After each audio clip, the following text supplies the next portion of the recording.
Namam Ishvaram Satchid Anandarupam Lasat Kundalam Gokule Vrajamanam.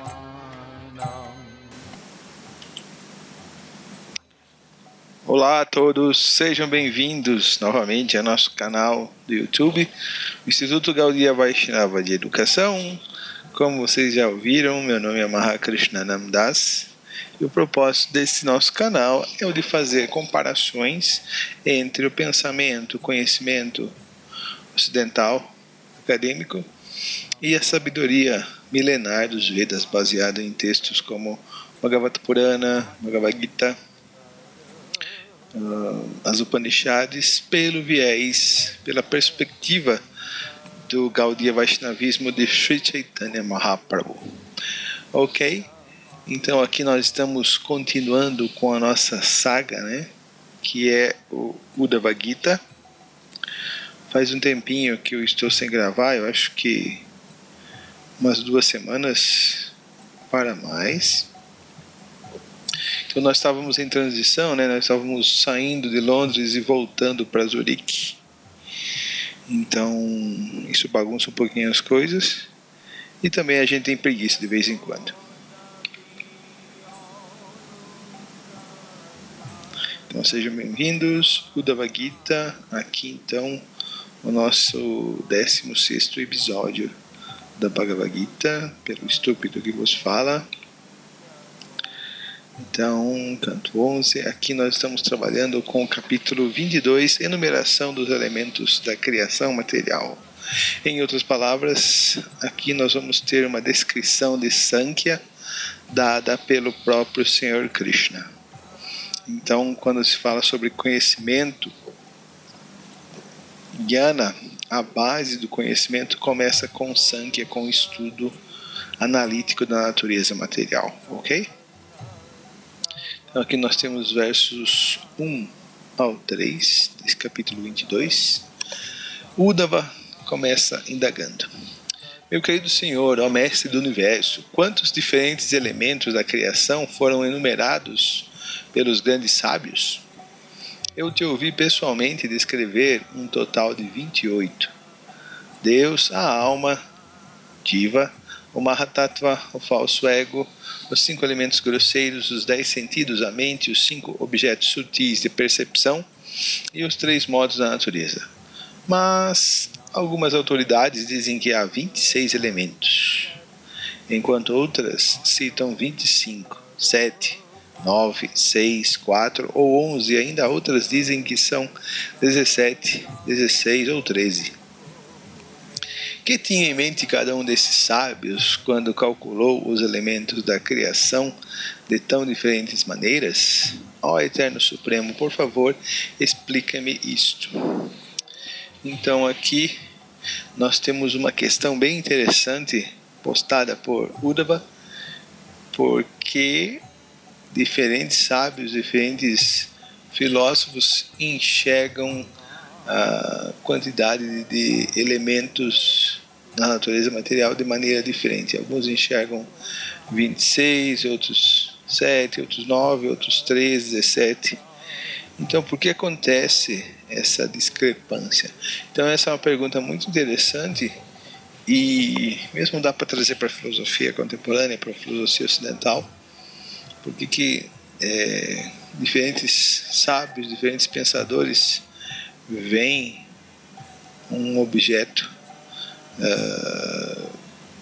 de maneira diferente, tem uma percepção diferente de um mesmo objeto. Então é uma questão bastante excitante para a filosofia e está bem dentro, né, do limite do campo da filosofia.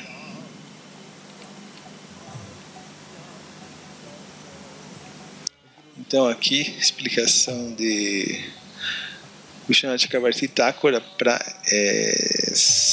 esses primeiros versos, para esse capítulo também é interessante que Vishwanath Chakravarti Thakura, ele é bem acadêmico no sentido que ele é bastante lógico, né? ele coloca bastante estrutura nos seus textos, né? Então aqui ele vai dar uma introdução sobre o capítulo. Depois de ouvir a explicação do Senhor sobre o Karmakanda, como nos capítulos anteriores, Sri Uddhava agora pergunta sobre alguns detalhes da seção Jnana Kanda. Lembre-se, base de Jnana é o processo, né, o estudo de sangue, o estudo analítico da natureza material. Interessante que, como nós somos filósofos Vedantas, também, né, nós seguimos o Vedanta Sutra, apesar da conclusão do Vedanta Sutra estar no Srimad Bhagavatam, né, o comentário maduro do Vedanta Sutra, o Srimad Bhagavatam. Então nós também trabalhamos com filosofia Sankhya. Afinal, a filosofia Sankhya é aquilo que elenca, que enumera, né, que descreve o que existe na natureza material, na Prakriti, né? Como que ela funciona, né? Devido à presença do Purusha, etc. A Suprema Personalidade de Deus e nós, as Jivatas. Então, continuando. Existem inúmeros sábios que estabelecem suas próprias opiniões e, ao fazê-lo, verificaram diferentes números de elementos materiais. Estes não são realmente contraditórios, porque vários filósofos realizaram vários métodos de categorizar a mesma realidade. Então aqui o Buda estava colocando um ponto muito importante. Ele diz que essas diferentes perspectivas da realidade é devido ao instrumento, ao método como foi categorizado, né, na utilização por cada sábio, por cada rishi. Os filósofos Sankhya, sem Deus, que foi uma tradução nossa, que são avessos ao Senhor Supremo, aqui já é o comentário de Bhaktisiddhanta Saraswati.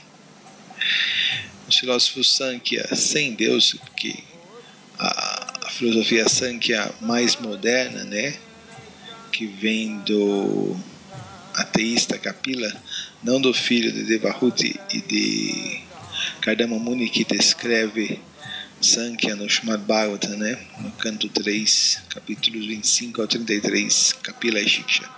Esse Kapila Deva do Srimad Bhagavatam é uma encarnação do próprio Krishna, né? É um Vishnu Tattva.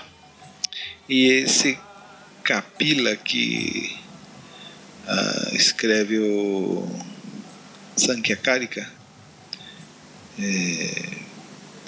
ele é uma Jivatma. E a diferença básica é que o sistema Sankhya de Kapila é mais completo do Kapila original, porque trabalha com a presença da Suprema Personalidade de Deus, como Purushottama. Já o sistema Sankhya do Ishvara, acho que é Ishvara Krishna o nome dele, se não estou enganado, ele é ateísta, ele não trabalha com a existência da Suprema Personalidade de Deus. A Prakriti, ela tem função em si mesma, ela gera-se a si mesma, né? Assim como uma laranja geraria outra laranja de si mesma, ou como de um saco de arroz saísse um monte de escorpião e o saco de arroz fosse a causa desses escorpiões. Então os filósofos Sankhya sem Deus, que são avessos ao Senhor Supremo, verificam o número de elementos materiais como sendo de 24.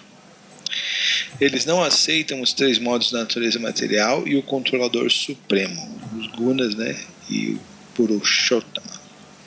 A especulação ateísta da realidade não reconhece a existência de Deus. Consequentemente, é uma tentativa inútil de explicar a verdade, porque perde o seu pináculo, né, o seu denominador comum, o seu princípio sustentador, que é a divindade suprema, que é Deus. O próprio Senhor capacita diferentes entidades vivas para especular e falar sobre a realidade de maneiras diferentes. Então, de acordo com Vishwanath Chakravarti Thakura, a gente está vendo diferentes filósofos olhando para o mesmo objeto, né? Aqui, por exemplo, uma letra.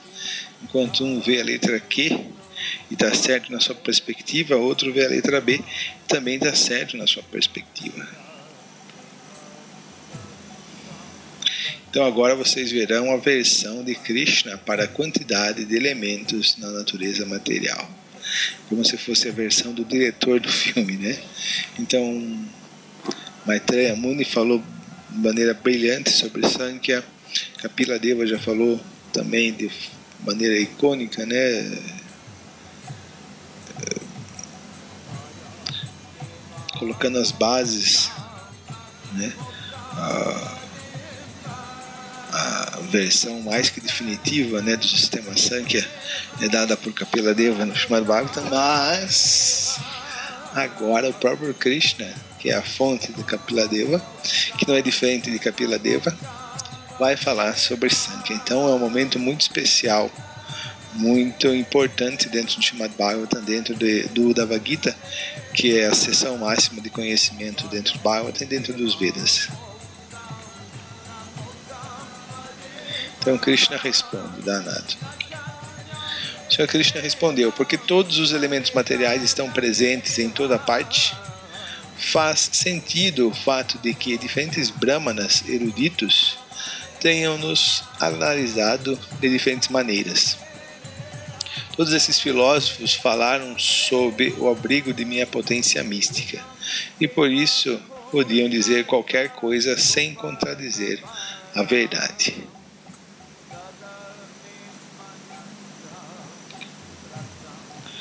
Então, as palavras Santi Sarvatra, neste verso 4, indicam que todos os elementos materiais encontram-se um dentro do outro em formas grosseiras e sutis, assim como essas bonequinhas da mamusca, né? Esses souvenirs russos. Desse modo, há inúmeras maneiras de descrevê-los em categorias. O mundo material é, em última análise, ilusório, porque é temporário, né? Não está permanente, constante, sempre no mesmo lugar, sofrendo constante transformação. Tudo que está em transformação é material, tudo que é espiritual é fixo, é eterno, sempre existente, primordial, que dá a vida, que anima, né, o material.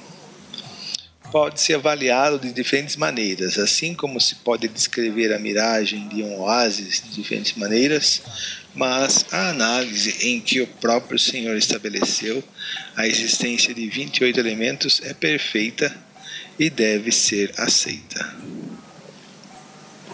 Então, esse comentário é feito por Hridayananda Maharaj e o seu grupo de tradutores do Bhagavatam. Determinado processo segue a natureza de cada sábio.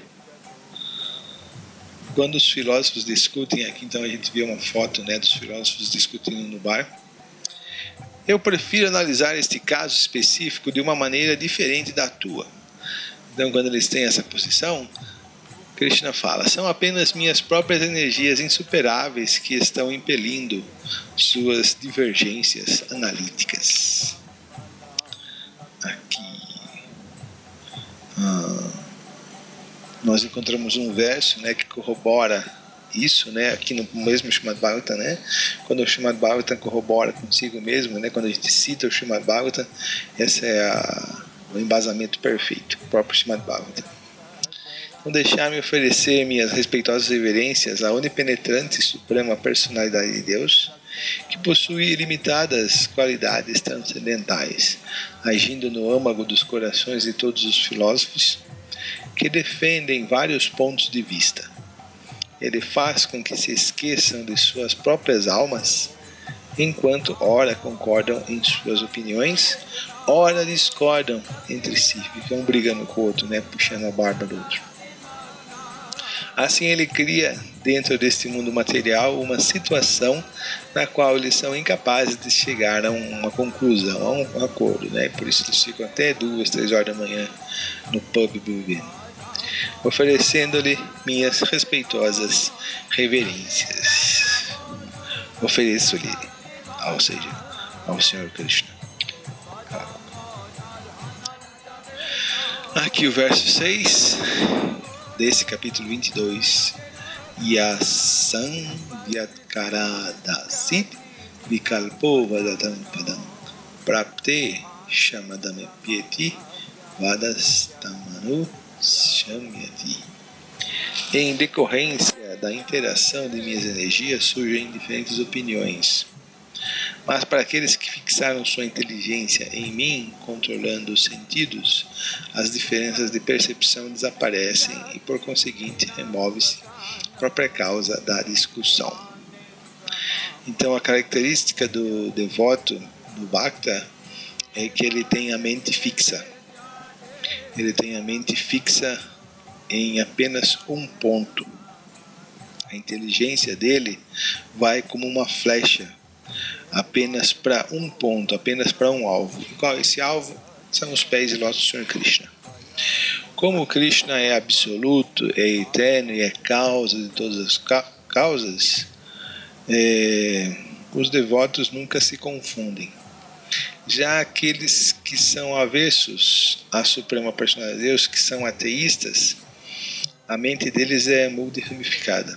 Isso foi muito bem explicado, né, no capítulo 2 da Bhagavad Gita, né? A inteligência do devoto, a inteligência do não devoto. Então, a inteligência do não devoto, ela é multidiversificada, ela é ramificada, né? Assim como um rio que tem várias ramificações e vai para todo lugar, né? Então, a mente desses filósofos, desses pensadores, ela gira e ela enxerga a natureza material, e dessa forma a natureza material, ela é temporária e eles veem tudo de maneira relativa. Só o devoto que se fixa na alma suprema, Purushottama, o Purusha supremo, como o Deus é fixo, então a inteligência dele fica fixa e ele vê tudo na plataforma absoluta e transcendental, e não na plataforma relativa e material daqueles que enxergam apenas a matéria. Ó melhor dentre os homens, por que elementos sutis? Aqui apareceu Krishna Yudo, Maitreya lá no fundo. Ó melhor dentre os homens, por que elementos sutis e grosseiros entram uns nos outros? Então, o éter está presente no ar, o ar está presente no fogo, o fogo está presente na água e a água está presente na terra, ok? Então, é dessa forma, através de digressões, que existem, né, a fluência da natureza material. E é o que Krishna está querendo dizer aqui. Porque elementos sutis e grosseiros entram uns nos outros, os filósofos podem calcular o número dos elementos materiais básicos de diferentes maneiras, segundo o seu desejo pessoal. Verso 7. Então, o significado: a criação material acontece como uma reação em cadeia em que elementos sutis, obrigado Vedanta Maharaj por colocar a palavra certa, reação em cadeia em que elementos sutis se expandem e se transformam em elementos progressivamente mais densos. Já que, em certo sentido, uma causa está presente em seu efeito e o efeito está presente sutilmente dentro da causa, todos os elementos sutis e grosseiros entraram uns dentro dos outros. É que nem uma caixinha da uma música mesmo. Dessa forma, pode-se categorizar os elementos materiais básicos de muitas maneiras diferentes, atribuindo-lhes vários números e nomes conforme a própria metodologia utilizada, né? Verso 8. Todos os elementos materiais sutis estão, na verdade, presentes dentro de seus efeitos grosseiros. Do mesmo modo, todos os elementos grosseiros estão presentes dentro de suas causas sutis. Pois a criação material ocorre devido à manifestação progressiva dos elementos, a partir dos sutis para os grosseiros. Lembra o exemplo que eu dei? Que na verdade é a descrição da natureza material, né? O ar está dentro, o éter está dentro do ar. Então, nós temos o éter e no ar nós temos éter e ar, e depois nós temos fogo.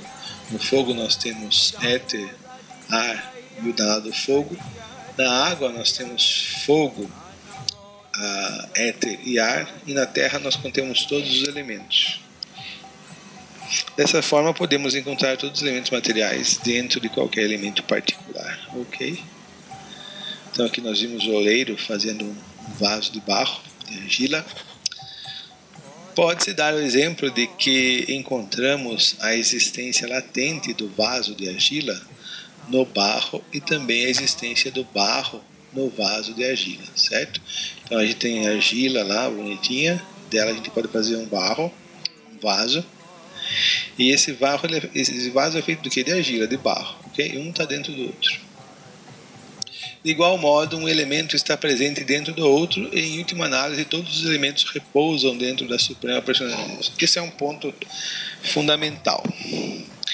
Às vezes, a filosofia Sankhya é um pouco complexa, porque ela é técnica, ela é científica no sentido que ela é rigorosa, né? Ela é chatinha, ela é toda rebuscada assim com o processo científico, né? Porque ela tem muito rigor, muito padrão, ela tem uma estrutura muito complexa, né? Porque ela descreve a Prakriti, o mundo material.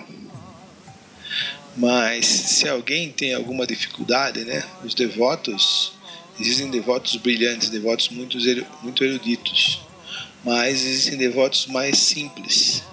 Então, para aqueles que têm uma inteligência mais simples, como é o caso da minha, simplesmente se fixa num ponto. Todos esses elementos, quer sejam 24, quer sejam 26, quer sejam 28, eles repousam, eles têm como morada a Suprema Personalidade de Deus. Então, se o devoto, se o candidato a transcendentalista entende, aceita, compreende que todos os elementos vêm de Deus, voltam para Ele, repousam nele, ele entendeu tudo. Então, em última análise, todos os elementos repousam dentro da Suprema Personalidade de Deus, que está ao mesmo tempo dentro de tudo. Por meio de tais explicações, deduz-se que a consciência de Krishna constitui a metodologia científica definitiva para compreender de fato este universo. Só aí,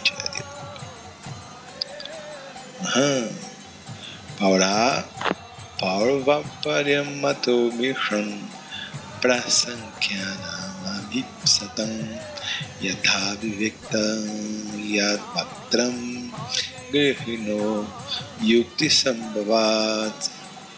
Portanto, sem considerar qual desses pensadores está falando, nem sem seus cálculos eles incluem os elementos materiais dentro de suas causas sutis anteriores, ou então dentro de seus produtos manifestos subsequentes, aceito, Krishna é muito liberal, né? Muito misericordioso, aceito suas conclusões como autorizadas, porque sempre se pode dar uma explicação lógica para cada uma das diferentes teorias. Assim é a realidade, né? Ela não é uma coisa fixa, não é uma coisa estanque. Ela é complexa, ela é diversa e ela pode ser vista sob diferentes ângulos, diferentes perspectivas de visão, e pode ser abordada com diferentes instrumentos ou métodos. Krishna, como é onisciente, sabe tudo, então ele consegue abarcar, né, apadrinhar todos esses diferentes pensadores e suas opiniões, ao passo que aqueles que são pequenos encontram discrepância e falsidade, né, nas proposições alheias. Purusha Prakriti.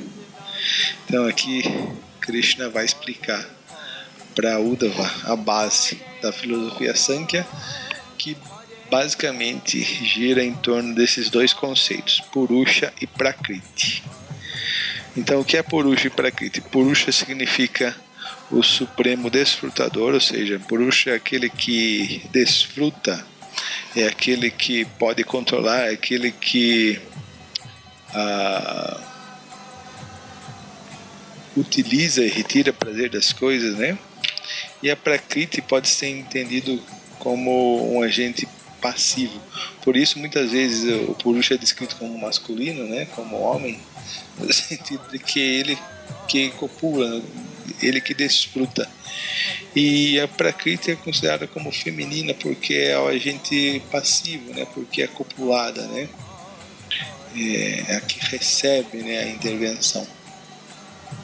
Então, nesse sentido, a super-alma ou Paramatma, o próprio Krishna, né, a sua expansão como de Kshirodakshai Vishnu, que entra dentro da matéria, entra dentro de cada átomo, né, como Antaramya, e está dentro do coração de cada entidade viva como sua testemunha e outorgador. Então essa super-alma, esse Paramatma, essa Antaryami, ele é conhecido como Purusha ou agente ativo, porque é o supremo desfrutador. Adivatma, nós, almas espirituais, Tastasta Shakti, energia marginal, nós também somos considerados Purusha porque nós somos parte e parcela da Suprema Personalidade de Deus. Isso foi muito bem explicado, né, no capítulo 15 da Bhagavad Gita, né, no verso 7, onde Krishna explica, né, onde Krishna propõe a função da alma espiritual. Então, como nós somos parte e parcela de Deus, nós também somos espírito e, portanto, nós somos Purusha. Só que às vezes nós somos ativos, né? Nós estamos tentando desfrutar, controlar esse mundo material, e também nós somos passivos no sentido de que Krishna é quem desfruta de todas as entidades vivas. Bhoktaram Yagyatapasam Sarvaloka Maheshwaram. Então Krishna é o supremo desfrutador. Nós somos desfrutadores pequenininhos, de imitação, no Paraguai. Por isso nós podemos ser ativos, mas também somos passivos porque somos desfrutados por Krishna. Podemos ser Prakriti, somos Purusha em origem, mas às vezes a gente faz o papel de Prakriti, desfrutados por Krishna. E a Prakriti é compreendida como os 24 elementos materiais, que é a natureza material ou passiva, porque ela é desfrutada tanto por Krishna, né? Nós oferecemos os elementos da Prakriti para Krishna, né? No Arati, a gente oferece o fogo, a água, o incenso, as flores, então oferece essa natureza para Krishna, né? Junto com a nossa devoção, que é o mais importante. E ela é desfrutada por nós, entidades vivas, que através dos nossos sentidos materiais, né, a alma condicionada, tenta desfrutar os recursos desse mundo material. Por isso a natureza material, ela é totalmente prakriti, né, ela é só desfrutada mesmo.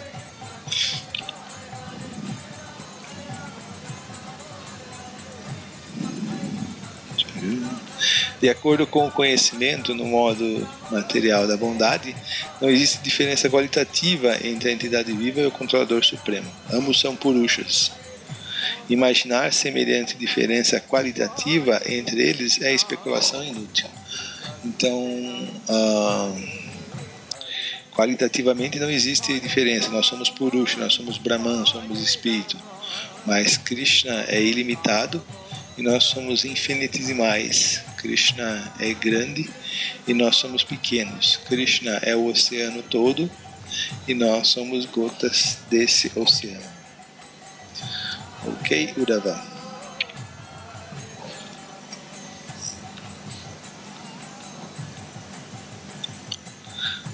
A natureza existe originalmente como o equilíbrio entre os três modos materiais, que pertencem apenas à natureza, e não à alma espiritual transcendental. Esses modos, bondade, paixão e ignorância, são as causas eficientes da criação, manutenção e destruição deste universo. Então, de certa forma, o indivíduo, ele também equilibra em sua vida esses três modos da natureza material. Assim como eles estão em equilíbrio na Prakriti, né, como o Krishna estava explicando. Então, é lógico que um devoto, um transcendentalista, ele tem maior influência no modo da bondade e ele faz um esforço, né, ele tem uma disciplina, ele se controla para se conectar mais com o modo da bondade, né, que é de onde surge conhecimento e felicidade. Mas ele, por exemplo, ele utiliza também do modo da ignorância para poder descansar, para dormir e para que o corpo se recomponha, né, o cérebro e as outras faculdades, né, que elas se realimentem. Então ele usa o modo da paixão também para trabalhar duro, né, para a satisfação de Krishna, apesar de ele ter um modo da bondade como predominância, mas ele tenta equilibrar esses três modos. Já o materialista, ele utiliza mais o modo da paixão, é o mais predominante, né? Então de vez em quando ele vai para a igreja, busca Deus, faz uma meditação, ele se conecta com o modo da bondade, mas a predominância é o modo da paixão, materialista, né? O empresário, o cara que trabalha na bolsa de valores. Já alguém que tem maior influência no modo da ignorância, né? Que busca as festas, né? Um animal party, ele tem como influência maior o modo da ignorância, né? De vez em nunca ele se conecta com o modo da bondade e às vezes ele também se conecta com o modo da paixão. Então tudo está em equilíbrio, tanto dentro do macrocosmos, né, que é o universo, e também dentro do microcosmos, que são os nossos corpos dentro desse universo.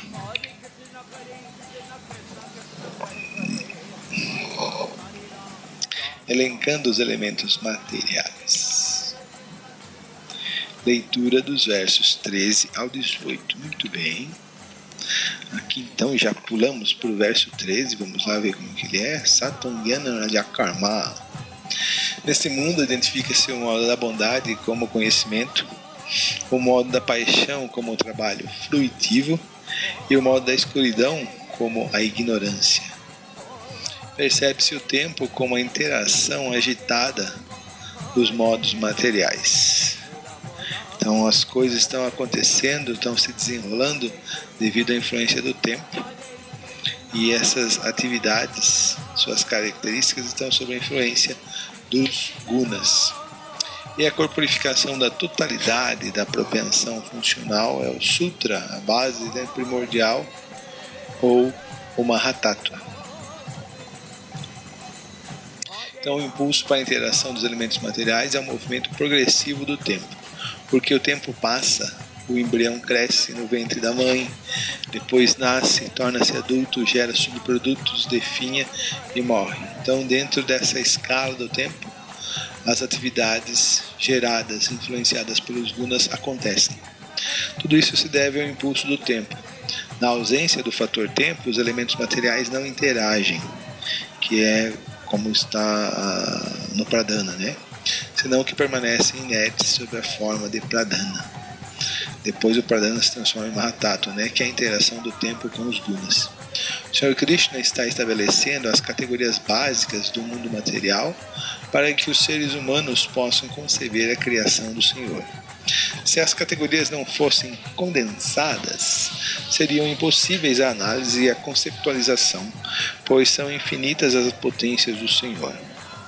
Embora haja numerosas divisões dos elementos materiais dentro das divisões básicas, deve-se sempre compreender que a alma espiritual é um elemento transcendental distinto, destinada a residir no reino de Deus. Acho muito interessante, né, esses comentários do Hridanda Maharaj, porque ele demonstra a complexidade, né, as características técnicas dentro da Prakriti, né, os seus movimentos, mas no final ele coloca a questão X, que mesmo o devoto mais simples pode entender e se beneficiar, avançar espiritualmente, sem perder nada, né? Embora haja numerosas divisões dos elementos materiais dentro das divisões básicas, deve-se compreender que a alma espiritual de Vatma, ou Purusha, é um elemento transcendental distinto, está à parte, né? Aquilo que move, aquilo que anima a Prakriti, mas está à parte, né? Destinada a residir no mundo espiritual em Vaikuntha. É de lá, não daqui, rapaz. Aqui o verso 14. Classifiquei os elementos básicos em 9, a saber, a alma desfrutadora, a natureza, sua manifestação primordial, o Mahatattva, o falso ego, o éter, o ar, o fogo, a água e a terra. Então são 9 grupos que se expandem depois, né?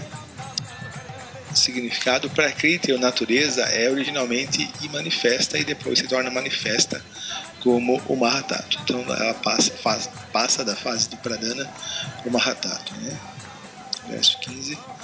Audição, tato, visão, olfato e paladar são 5 sentidos para adquirir conhecimento, né? Os Gyanendriyas. Meu querido Uddhava, a fala, as mãos, os órgãos genitais, o ânus e as pernas constituem os 5 sentidos funcionais, Karmendriyas. a mente pertence a ambas as categorias. Então, já tivemos 11 elementos. Som, toque, sabor, cheiro e forma são os objetos dos sentidos para adquirir conhecimento. Então, nós temos os sentidos para adquirir conhecimento, que eles se interagem, né? Que eles têm como alvo, como objetivo, esses objetos, têm como objetivo seus objetos, que são som, toque, sabor, cheiro e forma, certo? Então, a visão, ela se conecta com a forma, o olfato se conecta com o cheiro, o paladar se conecta com o sabor, o tato com o toque, né, com o sentimento de áspero, macio, etc. E a audição se conecta com o som. Então, todo o seu sentido de adquirir conhecimento tem o seu objeto de sentido. E movimento, fala, excreção e manufaturação da podridão constituem as funções dos sentidos funcionais. No princípio da criação, a natureza assume, através dos modos da bondade, paixão e ignorância, a forma da corporificação de todas as causas sutis e manifestações grosseiras dentro do universo. A suprema personalidade de Deus não entra na interação da manifestação material, mas apenas lança seu olhar para a natureza. Tá? Isso é muito bem conhecido entre os devotos, né? Que devido ao olhar de Mahavishnu, ele fecunda para a natureza material. Os elementos materiais, encabeçados pelo Mahatattva, após sofrerem uma transformação, recebem, mediante o olhar do Senhor Supremo, suas potências específicas, e sendo amalgamados pelo poder da natureza, criam o ovo universal, a Brahmanda, né, o ovo do Senhor Brahma, que é conhecido também como universo. Então, depois dessa descrição, Uddhava pergunta: embora a natureza e a entidade viva por constituição sejam distintas ao Senhor Krishna, parece não haver diferença entre elas, porque as encontramos uma dentro da outra. Dessa maneira, a alma parece estar dentro da natureza material, né? E a natureza dentro da alma. Respostas dadas pelo Senhor, a Suprema Personalidade de Deus disse: ao melhor dentre os homens, a natureza material e seu desfrutador são claramente distintos. Esta criação confunda a alma com a energia material, por favor. Esta criação manifesta passa por constante transformação devido ao fato de estar fundamentada na agitação dos modos da natureza material. Parece que está junto, mas não está. Da mesma forma, se você coloca um pote d'água embaixo do sol, lá no quintal, aí você vai olhar no pote d'água, você vê a sua imagem refletida. Você está dentro do pote d'água? Claro que não, é só a sua imagem refletida, você permanece à parte. E se dá um vento, a água do pote começa a mexer, parece que a imagem está mexendo, você está mexendo. Você está se mexendo? Claro que não, você está à parte.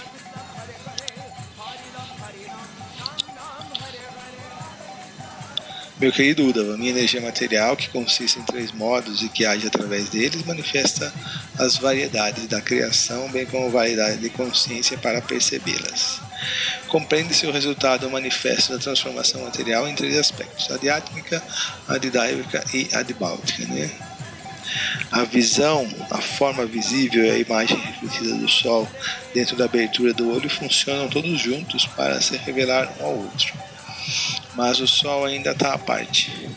O Sol original que está no céu é auto-manifesto. De igual maneira, a alma suprema, a causa original de todas as entidades que se encontra à parte de todas elas, age através da iluminação de sua própria experiência transcendental como a fonte última de manifestação de todos os objetos que se manifestam mutuamente.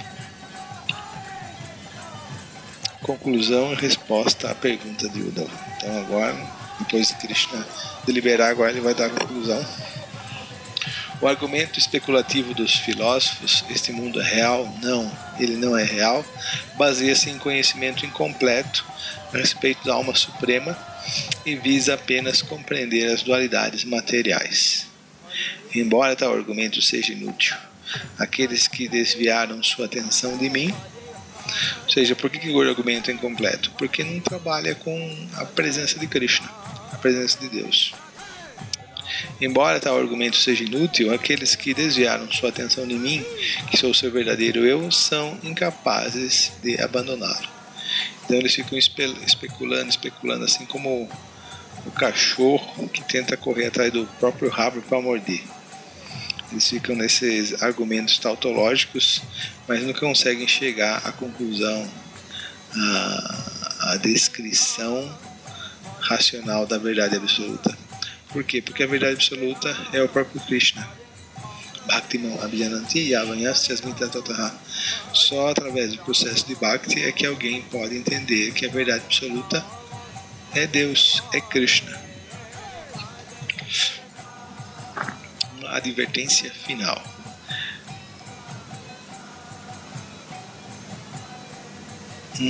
Desculpem, isso daqui é um slide de um outro programa, de um outro capítulo. Eu esqueci de apagá-lo, desculpem. Agora tá certo. Uddhava pergunta a respeito do processo de transmigração da alma. Então, depois de Krishna satisfazer Uddhava respondendo essas perguntas, agora Uddhava pergunta sobre o seguinte: ó Mestre Supremo, a inteligência daqueles que se dedicam às atividades fruitivas com certeza se desviou de ti. Faz o favor de explicar-me, conexão com os capítulos anteriores, né? Faz o favor de explicar-me como tais pessoas aceitam corpos superiores e inferiores por meio de suas atividades materialistas e depois abandonam tais corpos. Ó Govinda, este assunto é muito difícil para os tolos compreenderem. Sendo enganados pela ilusão deste mundo, eles em geral não se tornam conscientes desses fatos. Que foi o verso 35 desse capítulo 22. Então agora vamos ver a versão do Senhor sobre a questão da transmigração da alma. Isso foi falado também na Bhagavad Gita, no capítulo 15, só que de maneira mais sucinta. O Senhor Krishna disse: a mente material dos homens é moldada pelas reações do trabalho fruitivo. Ou seja, a gente fica condicionado com as nossas experiências passadas. Junto com os 5 sentidos, ela viaja de um corpo material para outro. Embora diferente dessa mente, a alma espiritual a segue. A mente preza as reações do trabalho fruitivo. Sempre medita nos objetos dos sentidos, tanto aqueles que são vistos neste mundo, quanto aqueles sobre os quais se ouve falar na literatura védica. Por conseguinte, a mente parece que vem a ser e que depois sofre aniquilação junto com seus objetos de percepção. Dessa maneira se perde sua capacidade de distinguir entre passado e futuro. Basicamente, Krishna está explicando aqui o quê? Que essa questão da transmigração da alma, de Hantara Praptir, da reencarnação, ela é difícil de ser compreendida. Por quê? Porque nós perdemos a nossa memória passada. E a perda da memória é um fato corriqueiro, constante na vida da alma condicionada, né, do ser nesse mundo material. Ele se caracteriza, né, o mundo material, o Mrityu Loka, Martya Loka se caracteriza, né, pela questão da perda da memória. Ao passar do corpo atual para o próximo corpo criado por seu próprio karma, a entidade viva absorve-se nas sensações agradáveis e dolorosas do novo corpo e esquece por completo a experiência do corpo anterior. Este esquecimento total de sua identidade material anterior, causado por uma razão ou outra, chama-se morte. Então a morte, né, ela dá como a gente diria, ela formata, né, o disco rígido. Ó caridosíssimo Uddhava, o que chama o nascimento é apenas a identificação total da alma condicionada com seu novo corpo. Ela aceita um novo corpo, né? Tá com o discorrido novinho. Ela aceita um novo corpo, assim como alguém aceita sem ressalvas a experiência de um sonho ou fantasia como realidade. Então, quando a gente está dormindo, está sonhando, naquele momento, naquele instante que a gente está sonhando, aquilo parece real. E a gente tem essa experiência todos os dias. Eu posso falar de maneira franca. Então, a gente participa do programa, toma uma praçada por volta das 9 da manhã e aí vem tirar um cochilo, né? Uma siesta depois da praçada, né? Os 15 minutos védicos. Então toda essa atividade que você fez de manhã, né? Cantou japa, ouviu a aula do Srimad Bhagavatam,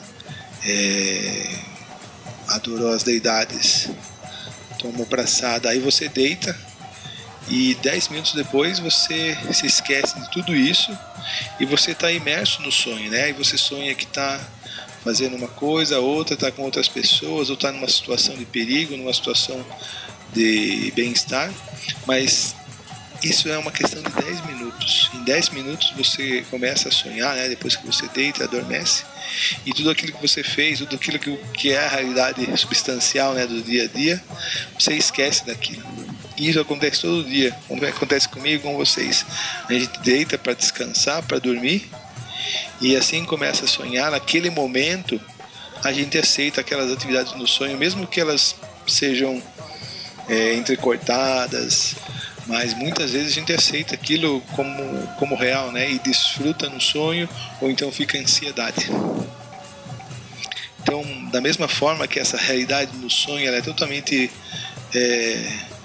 efêmera, da mesma forma, por mais que pareça ser mais substancial, mais concreta, essa realidade fenomenal, o mundo, a Prakriti, a gente imersa nela, também é irreal, é ilusória, né? É efêmera. Ó caridosíssimo Uddhava, o que chama o nascimento é apenas a identificação total da alma condicionada com seu novo corpo. Ela aceita o novo corpo assim como alguém aceita sem ressalvas a experiência de um sonho ou fantasia como realidade. Assim como alguém que experimenta um sonho ou devaneio não se lembra de seus sonhos ou devaneios anteriores.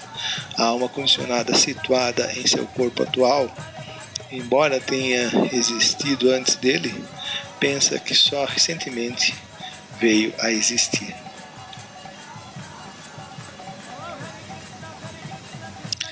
Então a descrição de Krishna continua, né, o processo de transmigração da alma. Então vamos ler dos versos 41 a 57.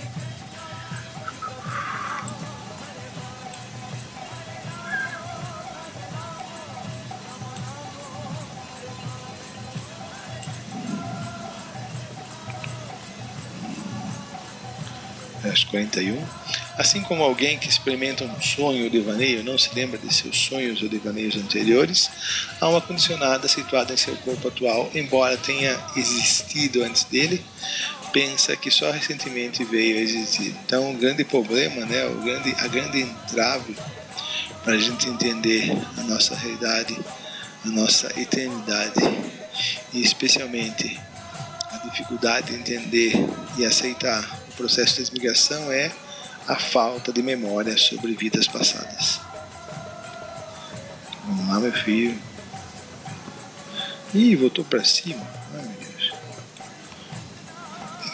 Verso 42. Porque a mente, que é o lugar de repouso dos sentidos, criou a identificação com um novo corpo, tudo culpa da mente.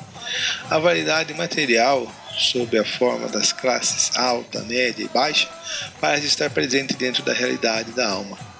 O eu torna-se, pois, o criador da dualidade externa e interna, assim como o homem que gera um mau filho. Então, da mesma forma que a mente se identifica com o corpo e cria a noção de que o eu é esse corpo. Eu sou esse corpo, eu sou João, eu sou Maria, eu sou homem, eu sou mulher. Então nós estamos inseridos numa determinada cultura, num determinado local, e então a gente vê pessoas superiores. Ah, essas pessoas são ricas, elas são superiores. Essas pessoas são miseráveis, elas são inferiores. Então a gente vê assim, né, pessoas de classe alta, média e baixa, negros, homossexuais, alguns são superiores, outros são inferiores, mulher inferior, homem superior. Então tudo esse devaneio, toda essa sandice é criada pela mente, né, que se identifica com o corpo. Então o eu torna-se, pois, o criador da dualidade externa e interna, assim como um homem que gera um mau filho. Então, assim como um homem que tem um mau filho, esse homem ele tem que acordar de madrugada, 2 horas da manhã, para tirar o filho da cadeia. Então o filho participou de uma bebedeira e foi parar no hospital. Aí o pai tem que ir lá tirar ele lá. Então, da mesma forma, quando a mente se identifica com o corpo, né, e a noção de falso ego é criada, né, eu sou esse corpo, então as consequências disso a gente tem que aceitar, né? Da mesma forma que um pai que tem um mau filho, ele tem que arcar com as consequências, a gente tem que arcar com as consequências de identificar a mente, né, o falso ego, com o corpo.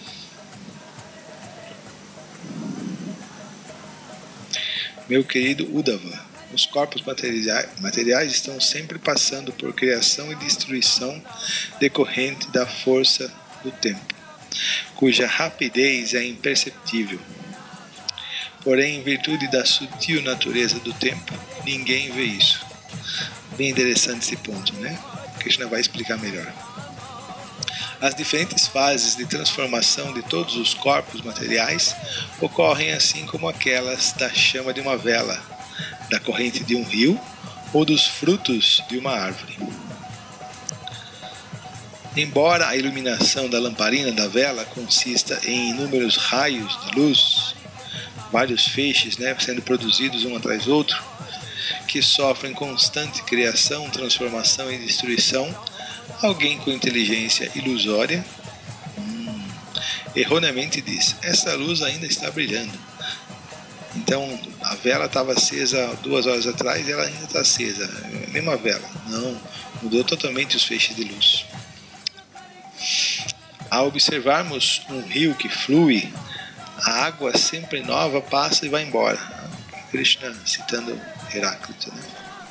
Mas ainda assim, vendo o mesmo ponto no rio, um tolo afirma: esta é a água do rio.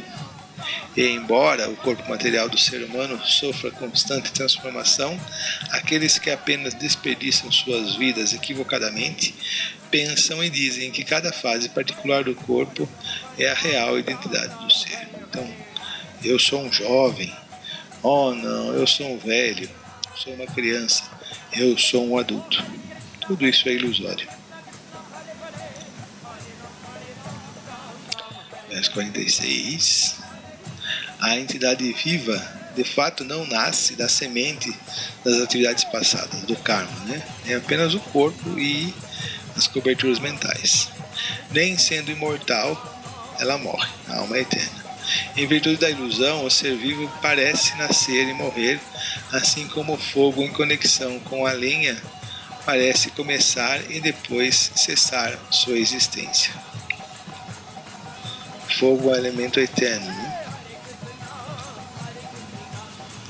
Fecundação, gestação, nascimento, infância, meninice, juventude, meia-idade, velhice e morte são as 9 idades do corpo. Não tem nada a ver com o eu, com a alma espiritual. Embora o corpo material seja diferente do eu, devido à ignorância, vidya, decorrente da associação material, devido ao fato da gente querer explorar, agarrar, desfrutar, ser senhorear da energia material, a entidade viva equivocadamente se identifica com as condições corpóreas superiores e inferiores. Às vezes, contudo, alguém afortunado é capaz de abandonar semelhante invenção mental, pela misericórdia do Guru. Devido à morte do próprio pai ou avô, a pessoa pode deduzir a própria morte. E devido ao nascimento do filho, ela pode compreender a condição de seu próprio nascimento. Mas isso vai acontecer comigo também. Quem assim compreende de modo realista a criação e destruição dos corpos materiais, que isso está acontecendo apenas aos corpos, eu estou à parte disso, assim como o meu reflexo projetado na água não tem nada a ver comigo, é apenas um reflexo. Então quem entende dessa forma já não está sujeito a essas dualidades. Quem observa como uma árvore nasce da semente e como ela morre depois de atingir a maturidade, de certo permanece um observador à parte da árvore. Essa é uma das características mais sóbrias da alma. O que a alma faz? Ela observa as coisas do mundo.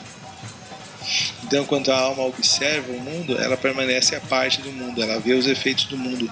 Mas o problema é que a gente quer desfrutar das coisas do mundo, quer pegar, quer se assenhorear das coisas do mundo. A partir do momento que a gente tenta pegar, explorar as coisas do mundo, a gente é pego por Maya. Verso 51 e último. O homem sem inteligência, incapaz de distinguir-se da natureza material, pensa que a natureza material é real. Devido ao contato com ela, o homem fica completamente confuso. Prakriti Kriyamanani Gunai Karmani Sarvasha. E entra no ciclo de existência material. Vai até o verso 57, rapaz. Não 51, 52. Forçada a viver divagando como reação ao seu trabalho fruitivo, a alma condicionada em virtude do contato com o modo da bondade nasce entre os sábios ou semideuses. Mediante o contato com o modo da paixão, ela se torna um demônio ou um ser humano, e devido à associação com o modo da ignorância, ela nasce como fantasma ou animal. Assim como uma pessoa às vezes imita outrem que está dançando e cantando, da mesma forma a alma, embora jamais seja o agente das atividades materiais, quem age de forma material são os 3 gunas, a alma só age para a satisfação de Krishna. Essa é a atividade da alma, de ver a Swarupahai Krishnera Nityadasa, ela serve eterna de Krishna. Isso é o que a alma faz. Qualquer outra atividade fora desse escopo são atividades impelidas, suscetíveis pelos modos da natureza material. Então ela deixa-se encantar pela inteligência material e é assim forçada a imitar suas qualidades. Tem que dançar de acordo com os gunas. Assim como as árvores em seu reflexo na água agitada parecem tremer, já dei esse exemplo, ou como a terra parece girar para alguém que revirou os olhos, né? Quando as crianças, né, ficam rodando, e aí elas param, parece que o mundo está rodando. O mundo está rodando? Não. Ou como o mundo de fantasia, o sonho parece real, ao descendente de Dasharha. Da mesma forma, a vida material da alma, sua experiência de gozo dos sentidos, é de fato falsa, tá vendo? Todas as suas experiências de felicidade, aflição, amigos, família, sociedade, tudo isso é falso, meu filho. Verso 56. Assim como as experiências de um sonho desagradável não desaparecem, fica lembrando por 1 ou 2 dias, do mesmo modo, para quem está meditando no gozo dos sentidos, a vida material, embora careça de existência real, nunca se esvai. Então, quando a gente tem o pesadelo, a gente acorda e fica ansioso, fica temeroso, fica agitado, né? Fica comovido com aquele sonho. Mas aquele sonho foi uma atividade real? Aconteceu? Não, foi apenas um sonho. Não era ilusão. Da mesma forma, a existência no mundo real. Verso 57 e último. Portanto, aqui Krishna concluindo, ó Uddhava, não tentes com os sentidos materiais desfrutar o gozo dos sentidos. Se como a ilusão baseada nas dualidades materiais impede que a pessoa realize o eu. Desculpe, tem um errinho aqui. Esse erro está nessa versão do Bhagavatam. Essa versão do Bhagavatam foi feita pelo Jayarama. Na verdade, o Jayarama fez um grande serviço para nós, né? A gente poder ter o Srimad Bhagavatam de maneira virtual, né? Em arquivo Word no computador. Mas deve ter um erro aqui. Depois vocês podem procurar, né? No Bhagavatam original. Mas acho que dá para entender, né? Vê como a ilusão baseada nas dualidades materiais impede que a pessoa realize o eu. Ok? Calma aí, meu filho, calma aí, calma aí. Danado. Agora sim, vamos lá. A determinação necessária para um devoto. Então aqui Krishna falando em primeira pessoa.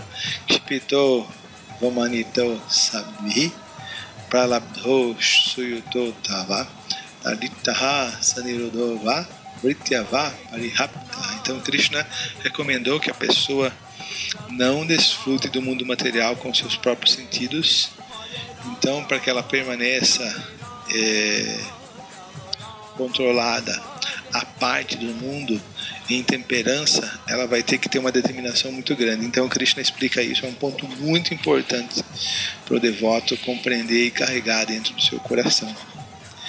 Embora negligenciado, insultado, ridicularizado ou invejado por homens perversos, ou embora repetidas vezes agitado por pessoas ignorantes que o surrem, amarrem-no, privem-no de sua ocupação, cuspam nele, ou aqui eu lembro do Shabadeva, né? Cuspam nele ou contaminem com urina, quem deseja a meta mais elevada da vida deve, apesar de todas essas dificuldades. Está pensando que vai ser fácil alcançar Krishna Prema, meu filho? Aqui Krishna está falando que não. Apesar de todas essas dificuldades, usar a inteligência para manter-se seguro na plataforma espiritual.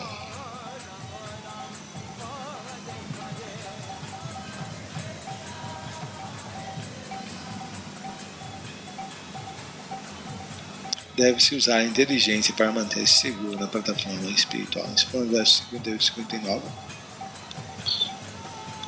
Aqui, então, o capítulo basicamente termina com essa recomendação de Krishna, né, dizendo que vão ter muitas dificuldades e a pessoa precisa usar da sua inteligência para se manter fixo, né? Além da inteligência, lembre-se, Krishna está falando da inteligência porque é o contexto desse capítulo, está falando sobre Jnana, sobre Sankhya, mas além da nossa discriminação, a nossa inteligência, a gente tem que ter muita fé, muita determinação e sempre se agarrar aos pés de lótus do mestre espiritual e de Krishna, né? Sempre estar pedindo a misericórdia de Krishna.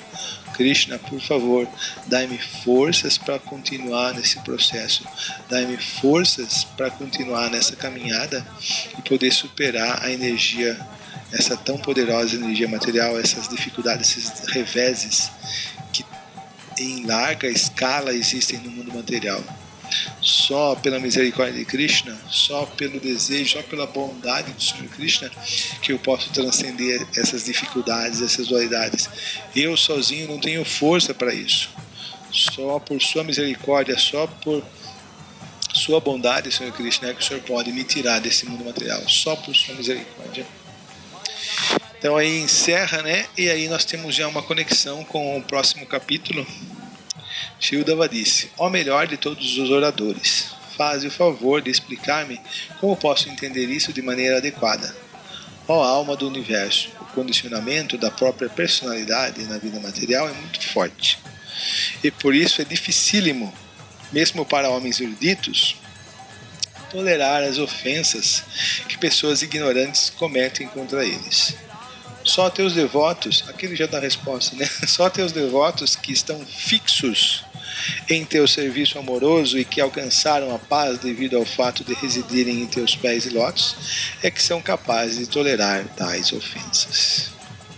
No verso 60 e 61, aqui do 11º canto, capítulo 22, Hare Krishna, Jai Shri Prabhupada, e então o capítulo termina.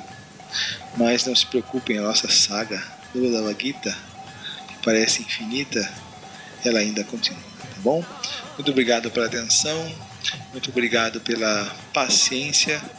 Tenham um bom dia em consciência de Krishna. Deem um like, deem um tapa no dedão, um joinha, se inscrevam no canal, compartilhem. Muito obrigado. Hare Krishna. Tenham um bom dia, uma boa noite, uma boa tarde. Hare Krishna e tchau!